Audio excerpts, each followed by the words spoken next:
नमस्कार दोस्तों, मेरा नाम मुकेश है और मैं एक शराबी हूँ। आज ईश्वर की कृपा है, आप लोग भाइयों का साथ है, अल्कोहलिक्स अनोनिमस का साथ है, मैं शराब से दूर रह पा रहा हूँ। दोस्तों, पेज नंबर 60 हम लोगों ने थ्री पर्टिनेंट आइडियाज, जो कि ज्यादातर 90% ऑफ द मीटिंग्स में प्रस्तावना के बाद हम जो लोग पढ़ते हैं, ये कैसे असर करता है, वो कंप्लीट कर लिया था। हमने अच्छे से मान लिया कि हम एक शराबी हैं और अपना जीवन सुनियोजित ढंग से नहीं जी पा रहे हैं। कोई भी मानवीय शक्ति हमारी शराब नहीं छुड़ा पाती। ईश्वर कर सकता है, पहली बात। करेगा, दूसरी बात। इफ, अगर मैं करने दूं तो, अगर हम खोजेंगे तो, तीसरी बात। ये तीन कंडीशंस, सी पॉइंट जो है पर्टिनेंट आइडियाज का, तीनों पॉइंट्स को दर्शाता है, जिसका सीधा सीधा मतलब है स्टेप टू। और अगर अब हम कन्विंस्ड हैं, बीइंग कन्विंस्ड, अगर मैं मानता हूं, अगर मैंने नट में गट में अपने दिल में बसा लिया है ये तीनों पॉइंट्स को, दैट मीन्स मैंने स्टेप वन जो कि प्रॉब्लम है और स्टेप टू जो कि सॉल्यूशन है, मैंने ले लिया। प्रॉब्लम को मैंने अच्छे से अपने अंतर मन में स्वीकार करना,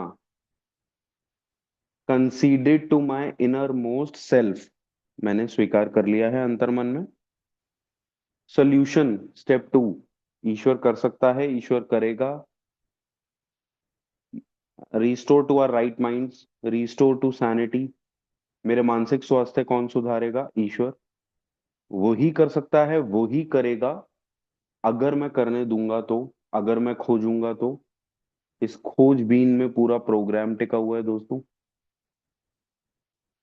स्टेप टू जो कि सॉल्यूशन है, लेकिन सिर्फ प्रॉब्लम को समझ लेना और साथ में सॉल्यूशन को ले लेना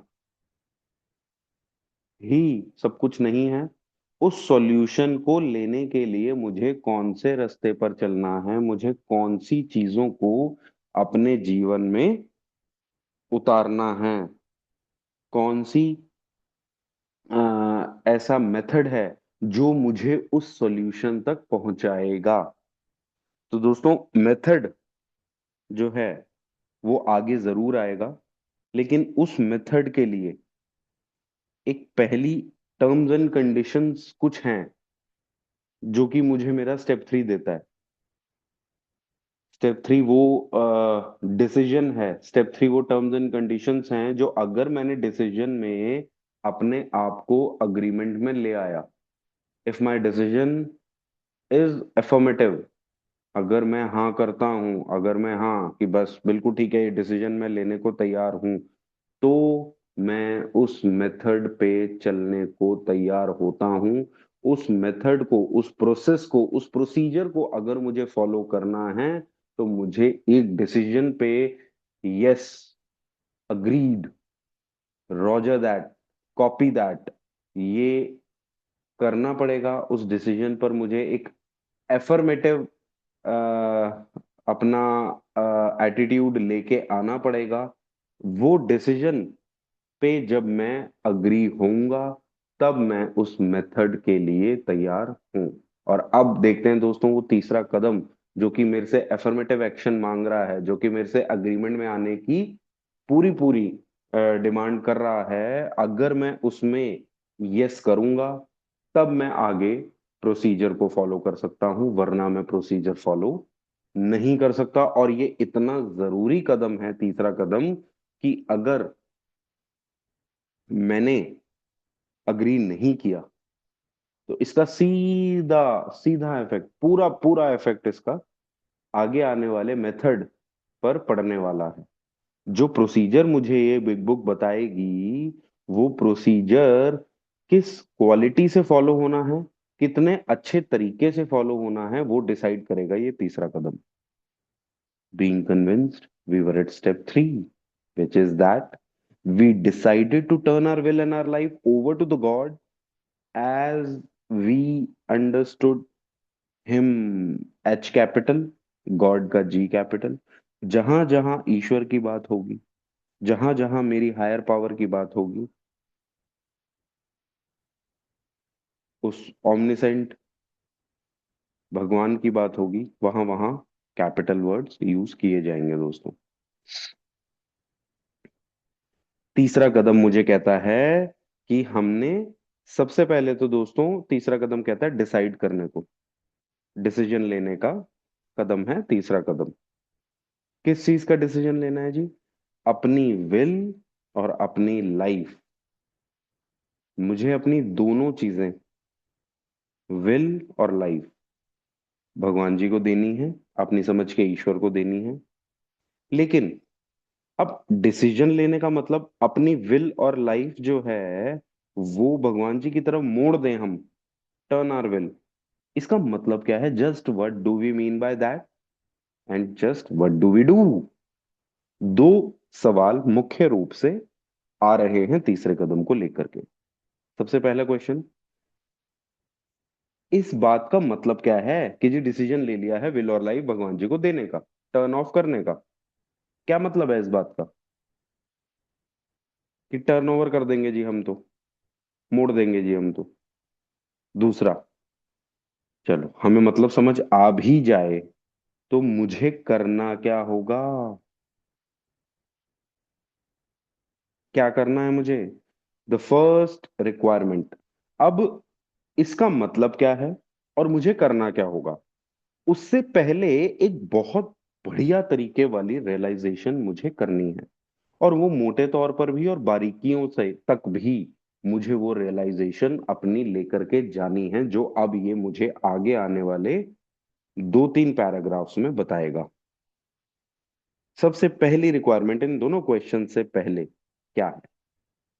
The first requirement is that we be convinced that any life run on self will can hardly be a success. Self will का क्या मतलब होता है दोस्तों? सेल्फ यानी कि मैं, सेल्फ यानी कि मेरा स्व, स्वयं, इच्छा, विल का मतलब इच्छा, स्वयं इच्छा, स्व इच्छा, मेरी इच्छा।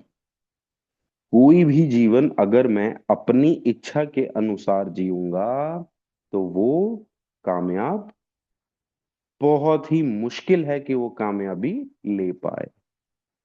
On that basis we are almost always in collision with something or somebody। किस बेसिस पर दोस्तों? सेल्फ विल के बेसिस पर। आधार अगर मैं अपने स्व के बेसिस पर, अपनी मैं के बेसिस पर रखूंगा, अपनी खुद की इच्छाओं के बेसिस पर अगर मैं आधार बना लूंगा, तो क्या होगा? किसी न किसी वस्तु से, किसी न किसी व्यक्ति से हर समय रगड़े, लफड़े, झगड़े पड़ते रहेंगे। द्वंद्व, कुछ ना कुछ फ्रिक्शंस, कुछ ना कुछ क्लैशेस हर समय चलते रहेंगे दोस्तों।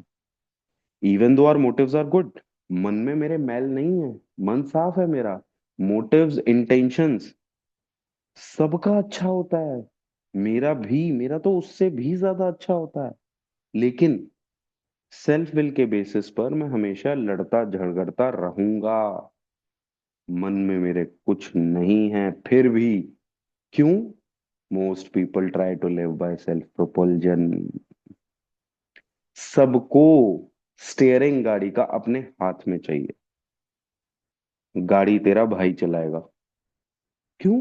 क्योंकि चलाने में आप रूल कर रहे हो, आप देख रहे हो कब क्या स्पीड मेंटेन करनी है, कहाँ से लेना है, कैसे लेना है, कितना रास्ता चलाना है, कौन सा रूट पकड़ना है, कितनी स्पीड बनानी है, वो सारी चीजें कौन डिसाइड करोगे? आप। गद्दी पर कौन बैठेगा? आप। चेयरमैन कौन बनेगा? आप। पगड़ी किसको चाहिए? आपको। This is the main problem, why I am always in collision with something और समबडी, क्योंकि मैं सबको चलाना चाह रहा हूं अपने साथ साथ। पुश मुझे देना है, ड्राइव मुझे देनी है, स्टीयरिंग मुझे अपने हाथ में चाहिए, पगड़ी मुझे अपने हाथ में चाहिए, अपने अपने सर पर चाहिए। Each person is like an actor. अब दोस्तों, ये जो बंदा है जो सेल्फ विल समझाने की कोशिश कर रहे हैं जिसको भी, किसी को भी। अब उसको ये कह रहे हैं एक एक्टर का एग्जाम्पल लेकर के। अभी तक किताब ने बहुत सारे एग्जाम्पल्स दिए हमें। इस किताब ने जे वॉकिंग का एग्जाम्पल दिया हमें, रैश ड्राइविंग समझ सकते हैं हम लोग। इस किताब ने फेलोशिप को समझाने के लिए एक बहुत बड़े जहाज का एग्जाम्पल दिया हमारे को। बीच बीच में हर जगह बहुत सारे एग्जाम्पल्स दिए। बीमारी को समझने के लिए इसने कैंसर को मैच करके देखा उस बीमारी के साथ।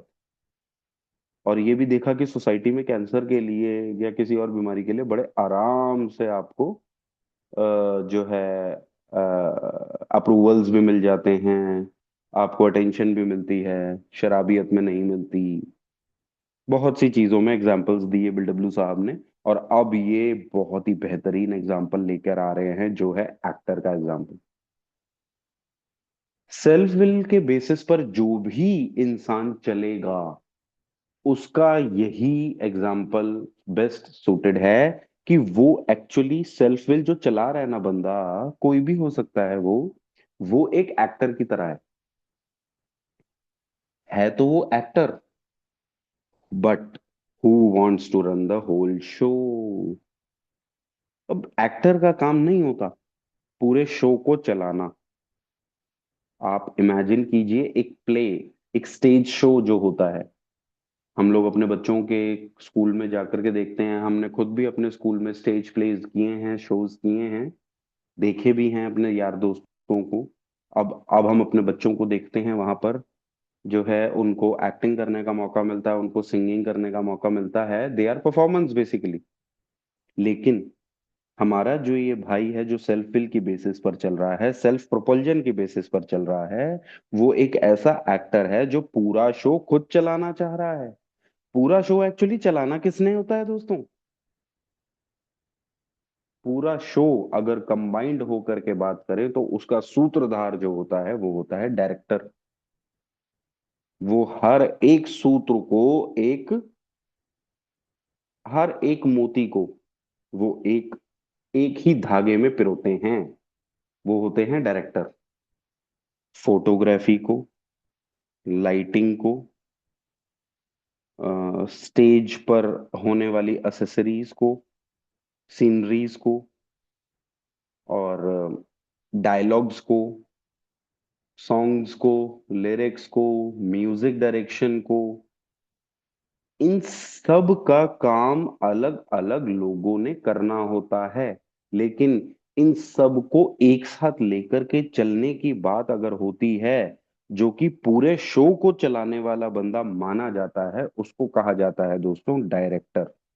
लेकिन यहाँ पर जो हमारा एक्टर है, जिसको रोल मिला हुआ है एक्टिंग का, वो एक्टिंग का रोल पर ध्यान ना देते हुए, या फिर एक्टिंग के साथ साथ वो चाहता है कि पूरा शो वो खुद चलाए, is forever trying to arrange the lights, the ballet. Lights भी मैं खुद अरेंज कर लूंगा, एक्चुअली मैं हूं एक्टर, लेकिन मैं लाइट्स भी अरेंज करूंगा। बैले मतलब कि जो ट्रूप्स हैं, जो ग्रुप्स हैं जो डांसिंग के लिए हैं, उनको भी अरेंज मैं करूंगा। द सीनरी, कहाँ पर कौन सी, वो जो लकड़ी की चौखटें लगनी है, कहाँ पर रूम लगेगा, कहाँ पर जो है सीनरी ज्यादा दिखानी है। मतलब जो वो पीछे की प्रॉप्स नहीं होते जिससे कि स्टेज पर ये पता लगता है कि भैया ये कमरा है, ये गार्डन है, वो गार्डन किस तरीके से दर्शाना है वो भी मैं देखूंगा। And the rest of the players in his own way. दूसरा वाला एक्टर कब आएगा, कब क्या बोलेगा, कब कैसे बिहेव करेगा, उसकी एंट्री कहाँ से होगी, कौन से वाले डोर से होगी, कौन से वाले एग्जिट पॉइंट से होगी, वो ऑडियंस के बीच में से निकल के आएगा, हम कई बार देखते हैं, कहाँ से आएगा। If his arrangements would only stay put, if only people would do as he wished, the show would be great. अगर वो एक्टर जैसा चाह रहा है, लाइट्स के बारे में, डांसिंग के बारे में, सीनरीज के बारे में, बाकी अपने एक्टर्स के बारे में जैसा वो चाह रहा है, अगर वैसा ही सेम टू सेम सब लोग कर लेते हैं, सेम टू सेम, तो शो बल्ले बल्ले हो जाएगी, बहुत बढ़िया चलेगा। अगर सब कठपुतली बन जाएंगे, जैसा जैसा वो कह रहा है सेम टू सेम, डायरेक्टर की ना सुन करके एक्टर जो डायरेक्टर बन गया है उसकी सुनेंगे, सब कुछ ठीक हो जाएगा, बहुत बढ़िया रहेगा। Everybody including himself would be please, सब खुश। क्यों? मेरी बात मानोगे तो मैं भी खुश रहूंगा, तुम भी खुश रहोगे, लाइफ वुड बी वंडरफुल। क्या जीवन होगा वो, कि मैं बताता जाऊं और लोग वैसे करते जाएं। एक ने कही दूजे ने मानी, नानक बोले सब ज्ञानी। मतलब कि चुपचाप बस करते जाओ, चुपचाप करते जाओ, पूछो मत, क्वेश्चन मत करो, गलत सही जो भी कह रहे हैं करो। In trying to make these arrangements our actor में समटाइम्स बी क्वाइट वर्चुअस, बड़ी बड़ी क्वालिटीज हो सकती हैं हमारे एक्टर साहब में। क्यों? इन अरेंजमेंट्स को करते हुए हमारे एक्टर में क्वालिटीज आ सकती हैं। ध्यान देने वाली बात यहां पर ये है दोस्तों, जब ये अरेंजमेंट्स कर रहा होगा, जब लाइट्स वाले को समझा रहा होगा, सीनरी वाले को समझा रहा होगा, डांस वाले को समझा रहा होगा, लिरिसिस्ट को, डायलॉग्स वाले को समझा रहा होगा, स्क्रिप्ट वाले को समझा रहा होगा, तब तब उसके अंदर बहुत सारी क्वालिटीज निकल के बाहर आती हैं। काइंड, ही में बी काइंड, बड़ा ही उदारशील है। कंसिडरेट, दूसरों का ध्यान रखने वाला, दूसरों के जूते में जाकर के देखने वाला। पेशेंट, धीरज से काम करेगा। जनरस, उदार, खुला दिमाग। Even modest and self sacrificing, दिखावा ना करने वाला। सेल्फ सेक्रीफाइसिंग, अपनी चीजों को सेक्रीफाइस करने वाला दूसरों की वजह से। ये सारी चीजें उसके अंदर ये क्वालिटी हो सकती हैं, लेकिन इन अरेंजमेंट्स को करते हुए ये क्वालिटीज हो सकती हैं। मतलब कि दोस्तों, मैं काइंड हो सकता हूँ, कंसिडरेट, पेशेंट, जेनरस, मॉडेस्ट और सेल्फ सेक्रीफाइसिंग। मॉडेस्ट बोले तो दिखावा ना करने वाला, डाउन टू अर्थ रहने वाला।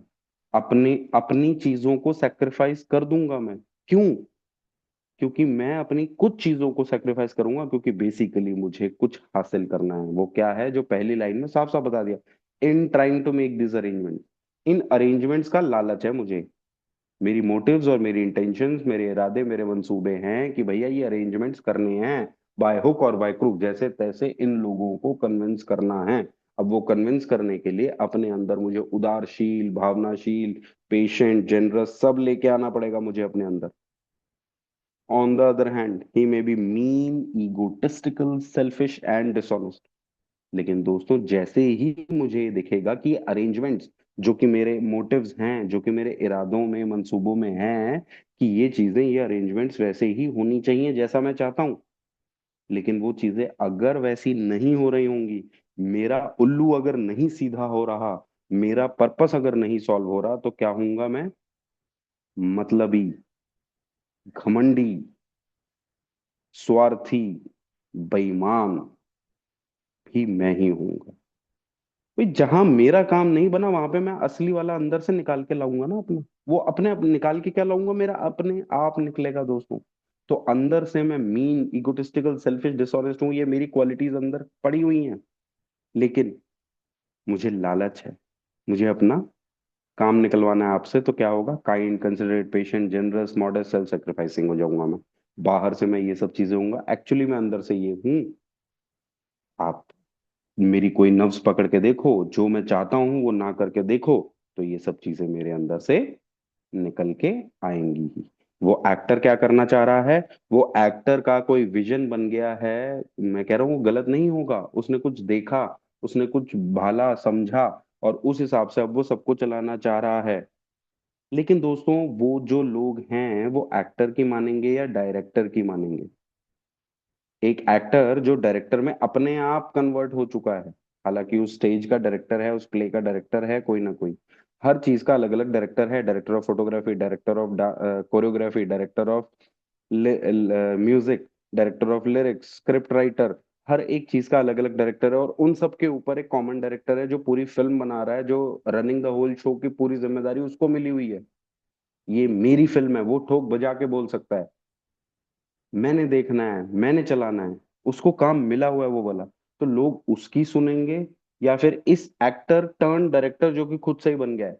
कई बार बॉलीवुड में दोस्तों हम लोग देखते हैं, बात करते हैं, कुछ एक्टर्स हैं एक दो जो कि डायरेक्टर को ही चेंज करते रहते हैं हर सीन में, और जिस वजह से उनको उतनी कामयाबी भी नहीं मिल पाई, क्योंकि उनकी नुक्ताचीनी बहुत होती है।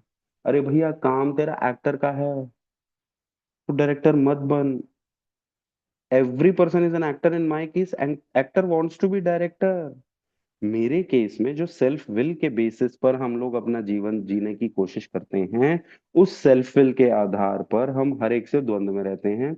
वो द्वंद किस चीज का है? कि मुझे ही सब कुछ करना है, मुझे ही सबका जीवन, अपना जीवन, पूरी दुनिया को मुझे ही चलाना है अपने तरीके से।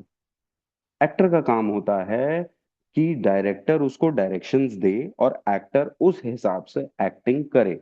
अब एक्टर ही अगर डायरेक्टर के काम में इंटरफेयर करेगा, या फिर डायरेक्टर की कुर्सी पर जाकर के बैठेगा, तो वो अपनी एक्टिंग भी भूल जाएगा, और डायरेक्टर का काम जो उसको आता ही नहीं है, जो उसको लग रहा है कि मैं कर दूंगा, वो पूरी फिल्म का सत्यानाश, पूरे स्टेज का सत्यानाश हो जाएगा। कौवा चला हंस की चाल और अपनी चाल भी भूल गया।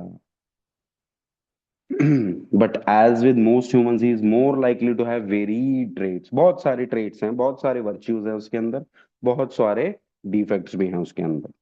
प्लस ट्रेट्स या फिर माइनस ट्रेट्स दोनों उसके अंदर अवेलेबल हैं। व्हाट यूजुअली हैपन, अब इस तरीके से जो एक्टर करना चाह रहा है, उस प्ले को चलाना चाह रहा है, सबको बता रहा है ऐसे नहीं ऐसे करो, ऐसे नहीं ऐसे करो, the show doesn't come of very well. Show नहीं आता, शो सही से नहीं आ रहा दोस्तों। क्यों नहीं आ रहा? he begins to think life doesn't treat him right। उसको लगता है कि यार जिंदगी मेरे साथ गलत कर रही है। आप इस स्टेज प्ले को जीवन भी देख सकते हो, घर के हिसाब से घर भी लेके आ सकते हो इस स्टेज को। जो एग्जाम्पल वो स्टेज प्ले का दे रहा है, आप इसको घर में लगा के देखो। मैं घर में भी, मेरा रोल एक्टर का है, head of the family, director मैं नहीं हूँ, सब लोग हैं, सबको साथ लेके चलना पड़ेगा। काम धंधे पर भी जो भी डायरेक्टर की पोस्ट पर होता है, जो भी एमडी होता है, जो भी मालिक होता है काम का, वो हर एक को साथ लेकर के चलता है, तब काम चलता है उनका। अब आप कहीं पर भी लेके देख सकते हो इस एग्जाम्पल को, और वो शो ढंग से नहीं चला। क्यों नहीं चला? जब एक्टर डायरेक्टर की कुर्सी पर अपने आप सेल्फ अपॉइंट कर लेगा अपने आप को, किसी ने माना नहीं कुछ नहीं, उस स्टेज का डायरेक्टर पहले से है, तो ऐसा ही होने वाला है, शो ढंग से नहीं आएगा। He begins to think life doesn't treat him right. He decides to exert himself more। अब शो नहीं चला तो क्या करेगा बंदा? अगले शो में और ज्यादा कंट्रोलिंग, और ज्यादा एक्सर्ट करेगा अपने आप को, और ज्यादा डिमांडिंग हो जाएगा। तुम्हें समझाया था ऐसे करने को, तुम्हें कहा था सीनरी वहां लगानी है, तुम्हें कहा था डांस के लिए 2 मिनट बाद आना है, तुम समझते ही नहीं हो बात को, सब खत्म हो रहा है। ही becomes on the next occasion still more demanding और ग्रेशियस। ग्रेशियस बोले तो ह्यूमिलिटी तो है, लेकिन वो आर्टिफिशियल है, दिखावे के लिए। एज द केस में भी यार, तेरे भले के लिए कह रहा हूँ भाई, भाई बात समझ यार, तेरे लिए कह रहा हूँ। वो मेरे कंट्रोल इश्यूज, वो मेरे डिमांड्स, वो वो मेरी डिपेंडेंसीज जो उन पर है, जो रो रो करके बेचारा बन बन करके दिखा रहा हूँ उनको अपना काम निकलवाने के लिए, वो आर्टिफिशियल ह्यूमिलिटी में दिखा रहा हूँ, बार बार लगातार और कंट्रोलिंग में जा रहा हूँ। लेकिन still the play doesn't suit him, play फिर भी नहीं चल रहा है। Admitting he may be somewhere at fault, he is sure that other people are more to blame. मेरी गलती है, लेकिन डांस वाली ट्रूप की मेरे से ज्यादा गलती है। वो जो लेडी एक्टर है उसको समझा समझा के थक गया जी, उसके बात नहीं समझ आ रही, भेजे में छोटी सी बात नहीं घुस रही उसके। अरे भैया, उसके दिमाग में क्यों घुसेगी? डायरेक्ट उसको पता है कि डायरेक्टर कोई और है, वो क्यों सुनेगी तेरी? वो क्यों समझेगी तेरी? वो इंस्ट्रक्शंस जब उसने स्टेज प्ले करने के लिए रजामंदी की थी तब डायरेक्टर था, और डायरेक्टर आज तक है। तू जबरदस्ती आकर के घुस रहा है बीच में चीजों में। ही becomes angry, indignant, self pitting. जीवन ने बहुत गलत ट्रीटमेंट किया है मेरे साथ। मेरे साथ बहुत गलत हो रहा है। अब ब्लेम गेम पर आ गया है, विक्टिम कार्ड खेल रहा है। गुस्सा बहुत है। What is his basic trouble? Trouble का बेस क्या है, ट्रबल का आधार क्या है? बेसिक ट्रबल की बात कर रहा है दोस्तों, ट्रबल की बात नहीं कर रहा। ट्रबल फैली क्यों? अभी क्योंकि इस केस में आप देखें, ट्रबल ये है कि भाई शो नहीं चल रहा, लेकिन उस ट्रबल का बेसिक क्या है? उस ट्रबल का बेस क्या, आधार क्या है? आधार ये है कि भैया तू एक्टर है तो डायरेक्टर की कुर्सी पर जाकर के बैठ गया है। इज ही, अब ये सारे क्वेश्चंस जो हैं, ये सारे क्वेश्चंस मुझे बताएंगे ट्रबल का बेस क्या है दोस्तों। और क्वेश्चन में ही जवाब दे देगा वो, देखना भी आप। Is he not really a self seeker even when trying to be kind? जहां जहां वो उदारशील है, जहां जहां वो काइंडनेस से सराबोर हो चुका है, ऊपर तक ओवरलोडेड है काइंडनेस उसकी, एक्चुअली में वो खुद को देखने वाला नहीं है। एक्चुअली में वो उस समय सेल्फिश नहीं है, वो अपनी अपनी सोच नहीं रहा वो। आपको लग रहा है कि वो काइंड है, बिल्कुल लग रहा है। आसपास के लोग क्यों नहीं ढंग से समझ पा रहे उसकी बात, क्यों नहीं मान पा रहे उसकी बात? क्योंकि उसकी काइंडनेस ऊपर से तो दिख रही है, लेकिन अंदर से उसका जो भेड़ियापना है, अंदर से जो उसका जो सेल्फिश पना है, वो पूरा पूरा दिख रहा है। Is he not a victim of delusion that he can rest? Rest मतलब छीनना, WREST। He can wrest satisfaction and happiness out of this world if he only manages well. अगर मैं ही मैनेज कर लूंगा, अगर मैं ही स्टेज प्ले सारी तरफ का देख लूंगा, तो मैं इस दुनिया से खुशी भी ले सकता हूँ, मैं इस दुनिया से संतुष्टि भी ले सकता हूँ, कंटेंटमेंट भी ले सकता हूँ। ये मेरा भ्रम है दोस्तों। हम क्या करते हैं? हम सिर्फ अपना काम किया करते हैं, रिजल्ट्स, खुशी, सेटिस्फैक्शन जो है सब ईश्वर पर निर्भर करती है। मेरे मैनेज करने से सेटिस्फैक्शन मिल जाए, मैंने मैनेज किया और सेटिस्फैक्शन मिल गई, इस तरीके से दुनिया नहीं चलती। ये एक्टर सोचे कि मैं सब कुछ कर दूं और फिर प्ले सही चल भी जाएगा। प्ले चलेगा ईश्वर के अनुसार। प्ले चलेगा जब मुझे जो रोल मिला है मैं वो मैं करूंगा। मेरे मैनेज करने से, मेरे रोल करने से सब कुछ ठीक नहीं होने वाला। हैप्पीनेस और सेटिस्फैक्शन हर बारी नहीं मिलने वाली कि हर बारी मैंने एक्शन किया और मुझे रिजल्ट मिलेगा ही मिलेगा, ऐसा नहीं होगा। रिजल्ट्स गॉड ओरिएंटेड रहते हैं, एक्शंस मैन ओरिएंटेड रहते हैं। It is it not evident to all the rest of the players that these are the things he wants? सबको मेरी चालाकी का पता है दोस्तों। सबको पता है इस साले को, जो है ना, ये मीन है, इगोटिस्टिकल है, सेल्फिश है, डिसऑनेस्ट है। ये साला ऊपर से बन बन के दिखा रहा है। इसको अपना पॉइंट प्रूव करना है, इसको दिखावा करना है कि देखो डायरेक्टर नहीं चला पाया, मैंने चला दिया show. And do not his actions make each of them wish to retaliate, snatching all they can get out of the show? भाई, जब ये एक्टर जो डायरेक्टर बन रहा है, ये बंदा जो सेल्फ में चल रहा है, जब ये शो से अपना उल्लू सीधा कर रहा है, ये शो में अपना जो है मैं को दिखाने की कोशिश कर रहा है, मैं ये खुद लाइमलाइट में आने की कोशिश कर रहा है, तो सामने वाले सब लोग विरोध करेंगे या नहीं करेंगे? बिल्कुल करेंगे। और वो विरोध कैसे होगा? भैया तू दिखावा करेगा, हम तेरे से ज्यादा दिखावा करेंगे। तू हमें जो समझाएगा हम वो बिल्कुल नहीं करेंगे। क्यों? क्योंकि तू जो चाह रहा है ना, वो हमें पता लग गया है। Money, power, Prestige, name, fame, popularity, वो सब अब हमें भी चाहिए। इसको क्या अकेले को चाहिए? मुझे भी चाहिए वही सब, मैं भी वही करूंगा, देखता हूँ कैसे नहीं होगा। मेरा डायलॉग तो मैं तो उसी टाइम पे बोलूंगा, जितना मुझे पहले से मिला हुआ था मैं तो उससे ज्यादा बोलूंगा अब। इसने मेरी लाइन काट कैसे दी?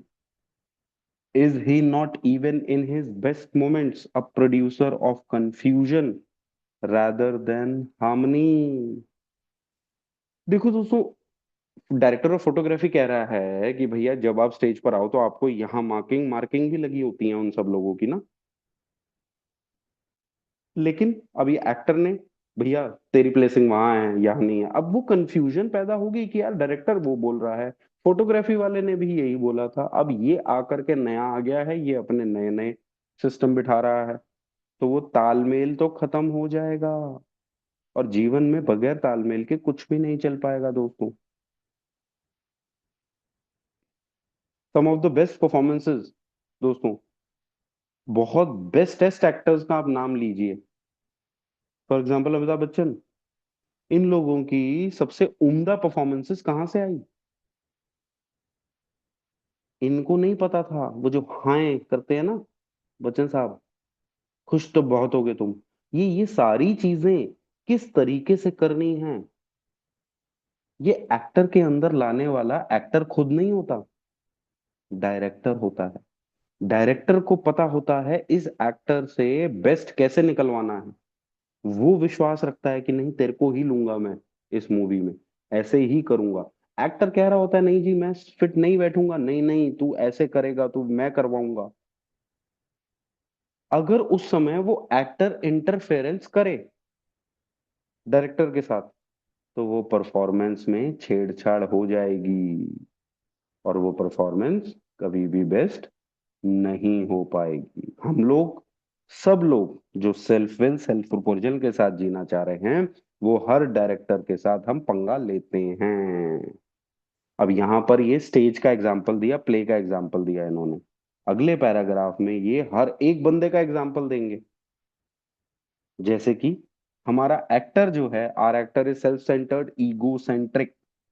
हमारा जो एक्टर है वो है सेल्फ सेंटर्ड, अपनी मैं को सेंटर में रखने वाला, अपनी ईगो को सेंटर में रखने के बात करने वाला, सोचने वाला, as people like to call it now.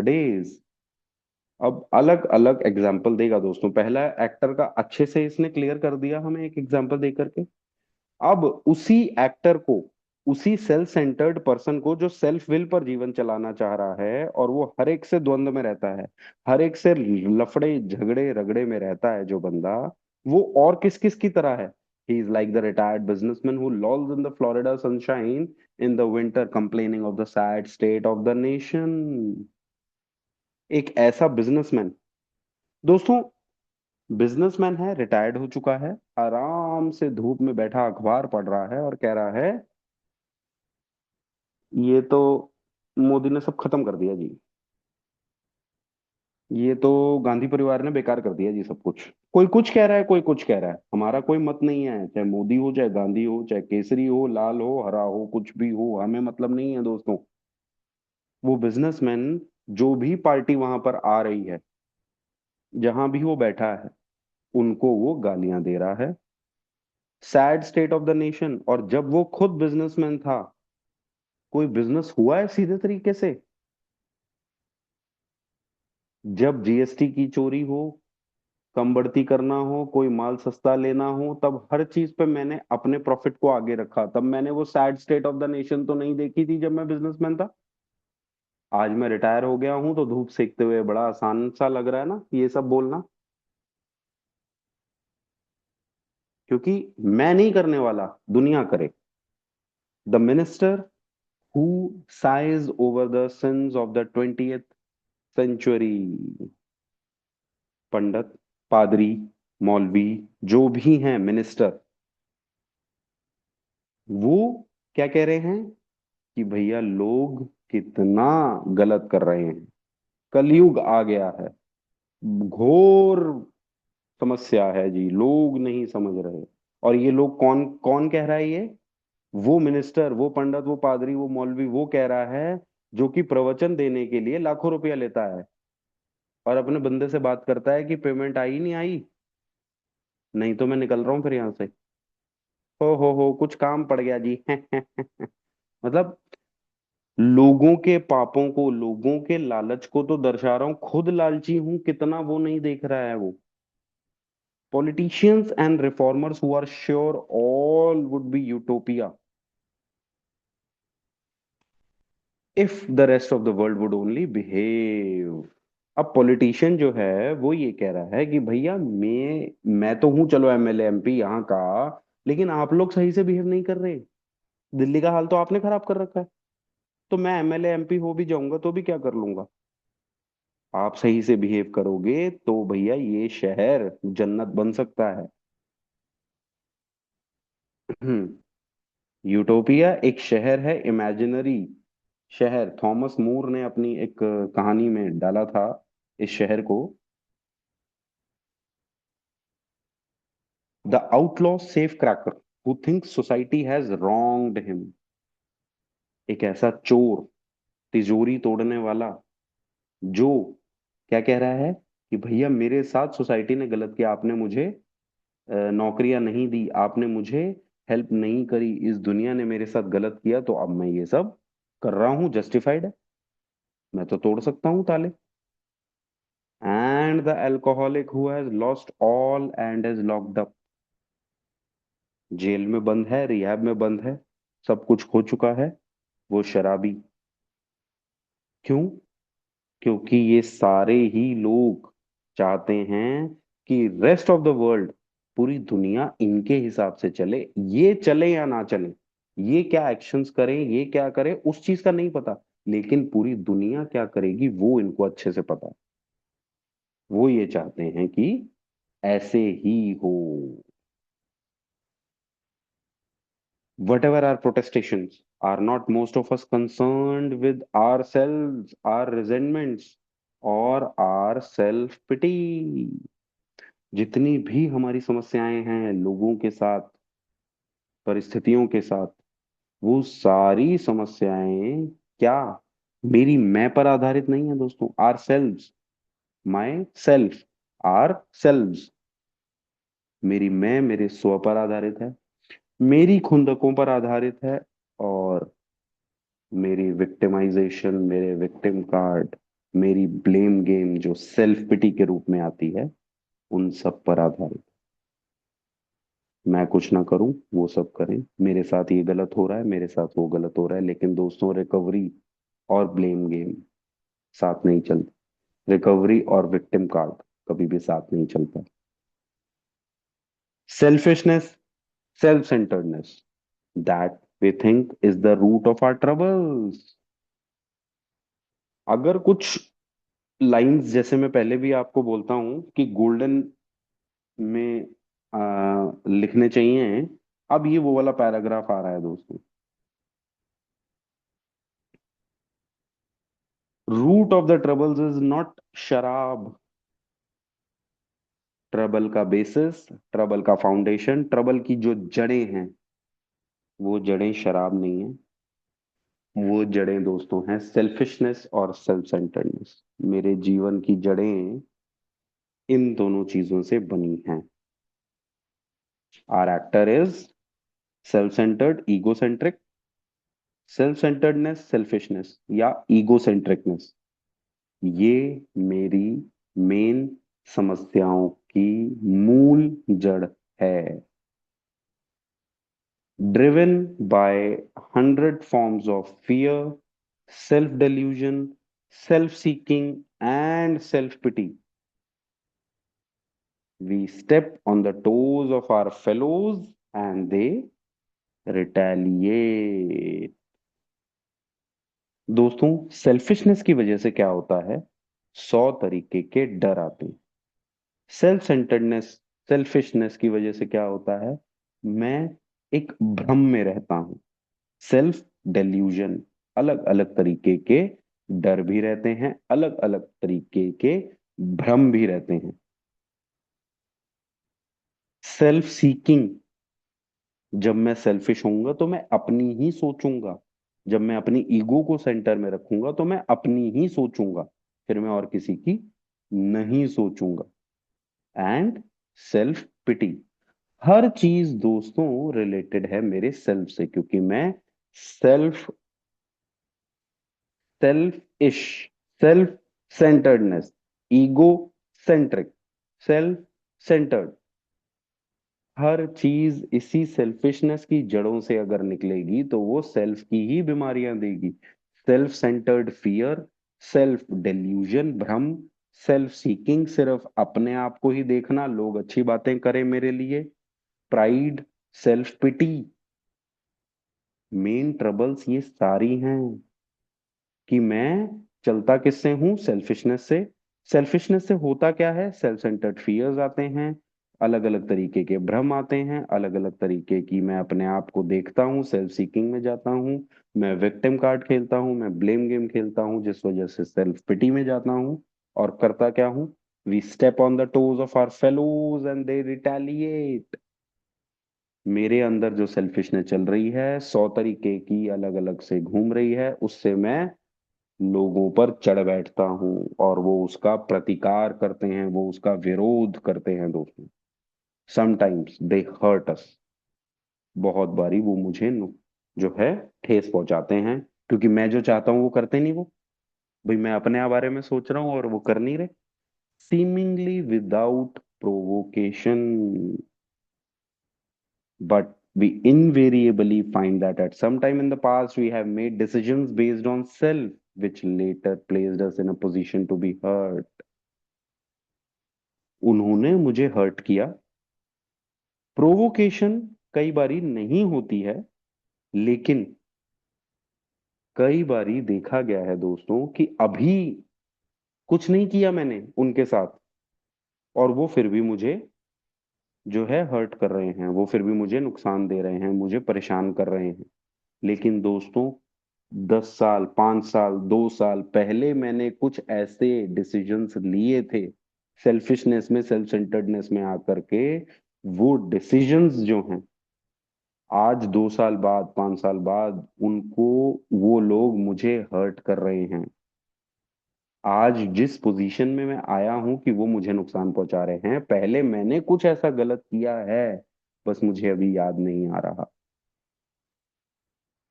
ये सेल्फ की वजह से कब कौन सा डिसीजन मैं ले लेता हूं, वो डिसीजंस मुझे खुद नहीं पता होते, और फिर मैं रोता हूं कि मैंने तो कुछ किया ही नहीं।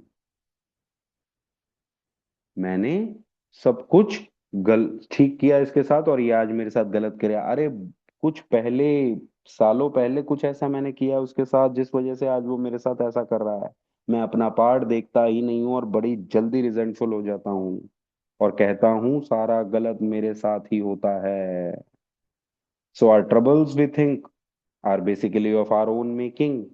They arise out of ourselves, and the alcoholic is an extreme example of self will run riot. सारी की सारी ट्रबल्स कहाँ से आनी है, मेरी ही वजह से आनी है, मेरी ही बनाई हुई है। I am the architect of my own trouble.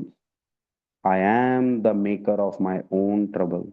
वो मेरे से ही आती हैं, rise out of ourselves.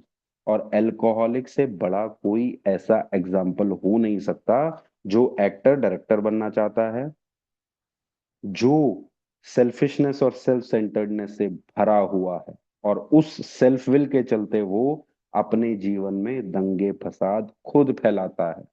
Self will say run right, self will की वजह से दंगे फसाद चालू हो जाते हैं मेरे जीवन में। और अल्कोहलिक से बढ़िया कोई भी एग्जाम्पल कोई भी दे नहीं पाएगा आपको। दो he usually doesn't think so, this is the main problem, problem of denial. पर्दे में रहने की बीमारी, छुप के रहने की बीमारी, ना समझने की बीमारी, अपनी सही व्यथा को, अपनी सही सिचुएशन को ना देखने की बीमारी।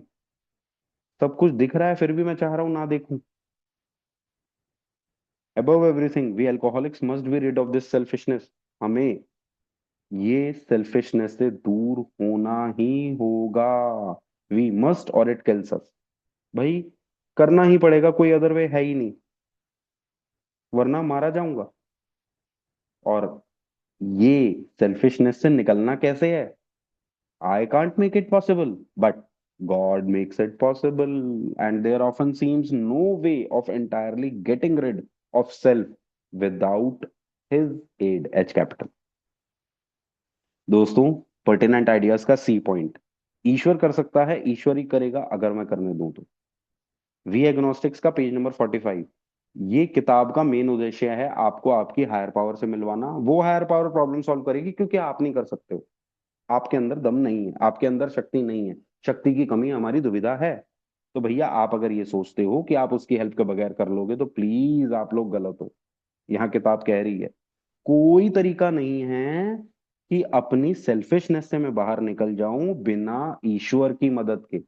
हिज एड एच कैपिटल, भगवान जी की एड, भगवान जी की गाइडेंस, भगवान जी की हेल्प, भगवान जी का सपोर्ट ही लगेगा मुझे अगर मुझे सेल्फ सेंटर्डनेस से बाहर निकलना है तो। Many of us had moral and philosophical convictions गिलोर। मेरे पास तो बड़ी अच्छी फिलोसफीज हैं जी, मैंने तो ये वाली मॉरल किताब भी पढ़ी हुई है, मैंने तो अपनी रिलीजियस स्पिरिचुअल बहुत सारी किताबें पढ़ी हुई है, मेरे पास तो इतना ज्ञान है। But we could not live up to them even though we would have liked to. यही सेम बात हमने वी एग्नोस्टिक्स में भी पढ़ी थी। अच्छे से उसने बताई थी कि आप जितना अच्छी फिलोसफी कर सकते हो, जितना अच्छा टीचर हो सकते हो, आप स्पिरिचुअलिटी में बहुत आगे हो सकते हो, लेकिन आप अपना जीवन खुद सही तरीके से जी नहीं सकते हो। Neither could we reduce our self-centeredness much by wishing or trying on our own power। और इस सेल्फिशनेस को आप कम कर सकते हो क्या? नहीं। आपकी अपनी पावर पर्याप्त नहीं है। सिर्फ आपके सोचने से, आपके कोशिश करने से, आपके ही एक्शन में आने से ये बातें नहीं बनने वाली दोस्तों। We had to have God's help. मुझे बाहरी अमानवीय शक्ति से हेल्प लेनी पड़ेगी। वो हेल्प गॉड, हायर पावर किसी भी रूप में मैं दे दूं, लेकिन उसकी हेल्प के बगैर दोस्तों मैं नहीं चल सकता। तो यहां इन्होंने अभी वो दो क्वेश्चंस कि मुझे विल और लाइफ कैसे देनी है, इसका मतलब क्या है देने का, और मैं करूं क्या कि मुझे विल और लाइफ देनी है, वो दोनों क्वेश्चंस का जवाब हम नेक्स्ट में देखेंगे जो कि अगले पैराग्राफ में है। लेकिन अभी तक इसने हमें क्लियरली बता दिया है कि any life run on self will success नहीं होगी। सेल्फ विल की वजह से दंगे फसाद झगड़े रगड़े होते हैं मेरे जीवन में, लफड़े होते हैं। और वो सेल्फ विल रन रायट मेरे जैसा अल्कोहलिक एक बहुत बड़ा एग्जाम्पल है। मेरी रूट्स ऑफ माय ट्रबल शराब में नहीं, शराबीपन में छुपी हैं। और वो शराबीपन की रूट्स कहाँ हैं? अल्कोहलिज्म की बेसिकली रूट्स कहाँ हैं? वो हैं सेल्फिशनेस, सेल्फ सेंटर्डनेस। इस सेल्फिशनेस, सेल्फ सेंटर्डनेस से दोस्तों self delusion, self seeking, self centered fears, self pity, pride, ego सब निकलता है। और यही है बेसिक प्रॉब्लम किसी भी अल्कोहलिक की। अल्कोहलिक की बेसिक प्रॉब्लम शराब नहीं है दोस्तों, अल्कोहलिक की बेसिक प्रॉब्लम है शराबीपन। और उस शराबीपन की जड़ें हैं पेज नंबर 62, ये जो पैराग्राफ हमने पढ़ा। इससे हमें निकलना पड़ेगा, और निकलने का रास्ता सिर्फ और सिर्फ ईश्वर की हेल्प, ईश्वर की गाइडेंस, ईश्वर का सपोर्ट है। आज के लिए यहीं तक करते हैं। Thank you friends, thank you.